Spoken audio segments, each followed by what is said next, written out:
व भांग आणि अंमली पदार्थाची खुलेआम विक्री सुरू आहे। या नशाबाजीच्या विळख्यात तरुण पिढी सापडून अनेक किशोरवयीन मुलं आणि तरुण बर्बाद झाले।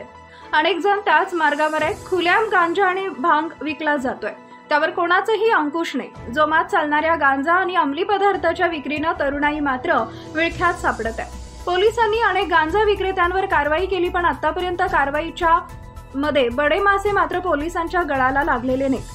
परिणामी गांजाची विक्री जोमाने सुरू असून बड्या तस्करांवर कारवाई कधी होणार असा प्रश्न आहे। गांजा व भांग तस्करी जोमात आहे। गांजा व भांगच्या आहारी गेल्याने तरुणाची पिढी बर्बाद होत चालली आहे। अनेकांची पावलं गुन्हेगारीकडे वळू लागले।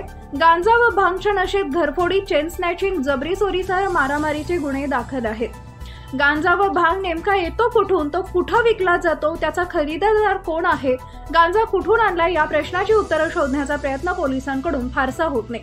त्यामुळे जुजबी कारवाई होत असल्यानं गांजा व भांग तस्करांचं धाडस वाढत चाललंय। केवळ गांजा व भांग विक्रीस आणलेला गुन्हेगारच पोलिसांच्या तावडीत सापडतो। गांजा तस्कर साखळी तोडण्यासाठी पोलिसांनी त्यांच्या मुळावर घाव घालण्याची गरज आहे। कायद्याचं बोला, न्यूज नेटवर्क, शहादा।